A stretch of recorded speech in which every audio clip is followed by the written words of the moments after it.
Una de las cosas que tenemos que tener muy clara es que para el inconsciente no hay ninguna diferencia entre la familia nuclear y la familia en el trabajo. Para el inconsciente, como ya sabéis, el otro no existe. No es que el otro no exista, tal como lo vemos, está fuera, obviamente, sino que lo que no existe son nuestras percepciones, nuestras interpretaciones de los demás. Cuando yo realmente me involucro emocionalmente con un compañero de trabajo o con un familiar, para mi inconsciente todo es yo. Todo recae en mí. El otro no existe. Cuando decimos esto, vamos concretamente a esto, que cuando yo proyecto mi emoción, mi conflicto o cualquier otra situación en otra persona, que la tiene la otra persona, mi inconsciente lo vivo como yo mismo. Pues bien, en nuestra casa está papá, mamá, al menos debería de ser así, hermanos y otros familiares pues, un poco más lejanos, ¿no? Y en nuestro trabajo está pues, también papá, también está mamá y también están los hermanos. En ese caso estaríamos con los jefes o con los directores o con los responsables o con los encargados y con los compañeros del trabajo. Voy a poner varios ejemplos y algún ejercicio y todo para que lo practiquéis porque pienso que es muy importante para el autoconocimiento. Es una mujer, todos son casos reales, que quede claro eso. Dice, una mujer viene a mi consulta para indagar el por qué se deja avasallar por su jefe, ¿no? Como que el jefe le grita, le falta un poco de respeto, nada grave, ¿no? Pero ella es una mujer muy capaz, tiene muy buena formación y podría irse a otro sitio y donde la respetasen más. Pero nunca olvidemos eso, si no me respetan es que yo no me estoy respetando. Eso nunca olvidemos esto, en esa proyección. Vamos a dejar de hablar ya de una vez por todas que la causa de mi problema está afuera, ¿no? Si yo vivo una situación en la que no me respeto, mi pregunta es ¿para qué yo no me estoy respetando cuando yo tengo la posibilidad de buscarme otro trabajo, etcétera, etcétera, ¿no? Bueno, vino a la consulta con ese tema y cuando estuvimos hablando, obviamente, lo primero que hice fue preguntarle por su padre, en su casa. Claro, ella se quedó muy parada, ¿no? O sea, el problema lo tenía con el jefe y yo me fui directamente a su casa y le pregunté por su padre, sobre todo cuando ella era muy pequeña, ¿no? Y ella me contestó que su madre siempre se quejaba de que su padre, que de su marido, o sea, el padre de la clienta, nunca estaba en casa, ¿no? Y que cuando estaba, mejor que no estuviese, porque entonces él pues la maltrataba o le faltaba el respeto, o le gritaba, etcétera, etcétera, etcétera. Solamente explicándome eso, automáticamente ella comprende que el por qué no tienes relaciones de compromiso. Fíjense que cuando uno toma conciencia no tienes que pensar mucho, se van cayendo las fichas, los 20 como dicen en México, ¿no? Y se va dando cuenta de que ahora entiendo que yo fui introyectada en que mamá se quejaba de papá porque no estaba, pero cuando estaba mejor que no estuviese, etcétera, etcétera.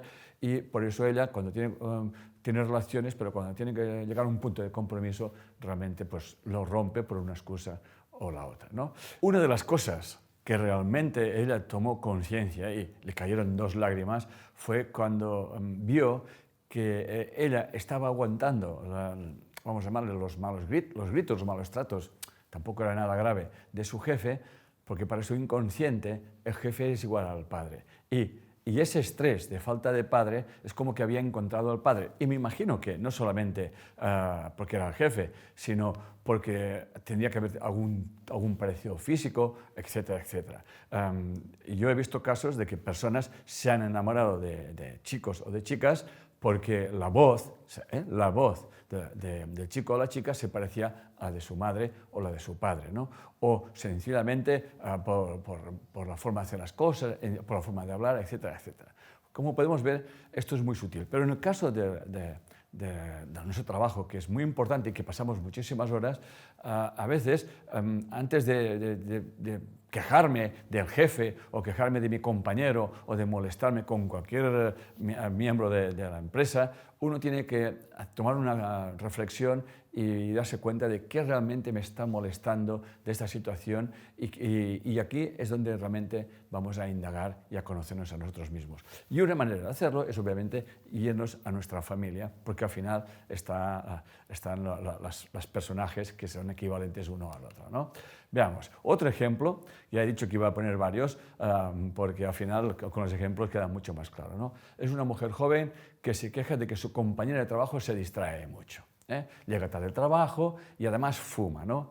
Y me hace hasta un comentario, dice, hasta estoy pensando si me hago fumadora, más que nada porque ella fuma, no sé, 3 o 4 cigarrillos al día y pues si tira 5 o más minutos fuera fumando, ¿no? Y al final resulta que los que fuman primero pasaron a ser apestosos, y ahora resulta que tienen ventajas, ¿no? Bueno, eso son formas de ver las cosas, ¿no? Cada uno lo percibe como ya sabéis, como quiere, ¿no? Bien, la cuestión que ella se queja de luego yo tengo que hacer todo y ella, bueno, lo que ella no hace lo tengo que terminar yo, ¿no? Y dije, atención, quédate aquí, vámonos a tu casa. Me imagino que en tu casa tiene que haber alguna hermana, ¿no? Y me dice, sí, es la que no hace nada. Ya me contestó eso de entrada, la que no hace nada. Yo soy la mayor, ella es la que no hace nada. Y desde muy pequeña, fuimos al ambiente emocional, desde muy pequeña mamá siempre le decía, me tengo que ir a trabajar, tú tienes que responsabilizarte de las cosas de casa. Por favor, acaba de ordenar, arregla la cocina, haz las camas, etcétera, etcétera, etcétera. ¿Y qué es lo que hacía su hermana? Nada, absolutamente nada. Ella, en ese estrés de pequeña, lo proyecta en esa compañera.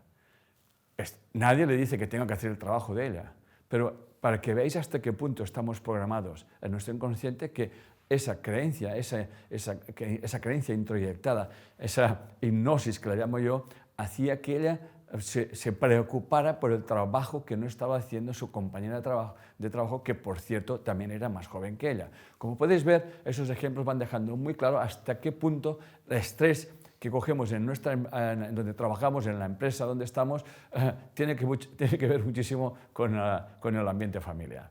Voy a poner un pequeño ejercicio de reflexión para que todo el mundo, es un ejercicio tipo general, pero para que todo el mundo vaya tomando nota y vaya conociéndose más a sí mismo.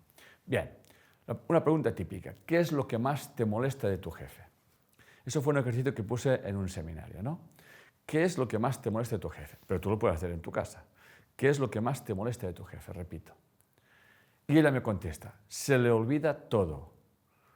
Cuando se lo recuerda, cuando yo se lo recuerdo, me dice, lo cambia. Y eso me molesta muchísimo. Digo, lo puedo entender. Y dice, rápidamente me voy a casa. Bien, ¿me puedes hablar de tu marido? Podríamos hablar de su marido o de su padre, pero me fui a su marido. ¿Me puedes hablar de tu marido? Dice, siempre tengo que recordárselo todo. Atención, ya me di cuenta que estamos repitiendo, hay una proyección. Bueno, ¿me puedes hablar de tu padre? Súper controlador, se lo apuntaba todo, no se le olvidaba de nada. Como podemos ver, aquí estamos en las polaridades. Mi padre, súper estricto, controlador, y ella hace exactamente, es como su padre, súper controladora, súper estricta, no se le olvida absolutamente nada. Para compensar este exceso, tiene que encontrarse una persona, su marido, que siempre se tiene que recordárselo todo. Entonces, cuando yo le dije, muy bien, ahora quita el espejo del jefe, ya vamos a dejar de hablar del otro. Ya sabéis que siempre digo lo mismo, cuando hablemos del otro, que sea para conocerte a ti mismo, no como buscarle que el otro tiene la causa de lo que me está ocurriendo a mí. Quitamos el espejo. ¿Qué te enseña? ¿Qué puedes aprender? ¿Y qué crees que puedes hacer tú para que tu jefe no se olvide? Esto es lo importante. Cuando le dije eso, se quedó como muy sorprendida, ¿no? Porque estábamos en un seminario aquí en Buenos Aires haciendo un taller y yo le dije, tú no tienes que querer que tu jefe no se olvide, sino tú tienes que buscar qué tienes que hacer tú para que él no se olvide. El cambio está en ti. Lo que no puedes hacer es hacer siempre lo mismo y esperar que ocurran cosas diferentes. Cuando invertimos este pensamiento, le dije, lo que tú hacías antes era restar y haciendo esto estás sumando. Creo que está quedando bastante claro, ¿eh? Y eso lo podemos trasladar a cualquier miembro de la familia, cualquier miembro de la familia nuclear o de la familia del trabajo, ¿no? Si tú estás en una empresa y tú percibes, atención, percibes que tu director te exige continuamente un rendimiento superior y el cumplimiento de tus tareas o más tareas, podías preguntarte, ¿en qué contextos de mi vida personal soy incapaz de establecer límites saludables? Atención. O sea, de alguna forma, ella no está estableciendo ningún límite. Entonces, ¿en qué punto se está callando y diciendo, oye, hasta aquí he llegado, yo ya he cumplido con mis tareas, si usted me permite, yo me tengo que ir a casa o tengo que hacer mis cosas, etcétera, etcétera? Pero si no ponemos límites, al final el jefe irá exactamente ampliándolos. Yo recuerdo muy claramente, cuando trabajaba de director de calidad, mi jefe nunca, no sale nunca de la empresa. Por lo tanto, estaba clarísimo que el jefe no tenía ganas de irse a su casa. Y entonces nos cogía a los encargados, los directores, y nos reunía a última hora de la tarde y nos contaba batallitas. Y estábamos allí hasta la hora que le daba la gana.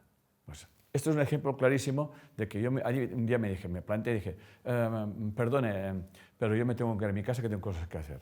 Y que salga el sol por donde quiera. Al final yo me tomé conciencia de que todas las cosas hay que ponerles un límite y que se llaman límites saludables. Una cosa es una urgencia, obviamente, faltaría más, ¿no? Más reflexiones. ¿Qué peso siento que recae sobre mí que no quiero cargar? Vamos a través de la familia. ¿De qué me estoy responsabilizando? ¿Qué está pasando en mi casa? Entonces podemos ver que quizás mi marido no trabaja o no quiere trabajar o no encuentra trabajo. Eso yo no lo sé. Pero yo me estoy trabajando, estoy haciendo más horas para llevar para adelante a la familia. Por lo tanto, volvemos a estar que no estoy colocando límites, ¿no? Y me encuentro allí que en ese caso sería, mi marido sería el jefe o el director, que de alguna forma, al menos el inconsciente lo vive así, es como que yo tengo que trabajar, tengo que hacer más cosas para llevar adelante, en ese caso, la casa, que para el inconsciente llevar adelante la casa o la empresa es exactamente lo mismo, ¿no?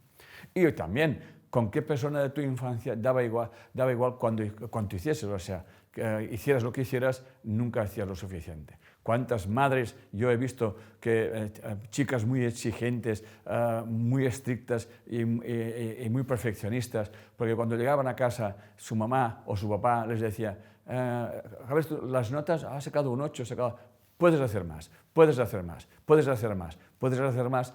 Y todo lo que se dice de cuando somos pequeños, cuando somos jóvenes, eso queda introyectado en nuestras mentes y condiciona nuestras vidas, como tantas veces hemos comentado.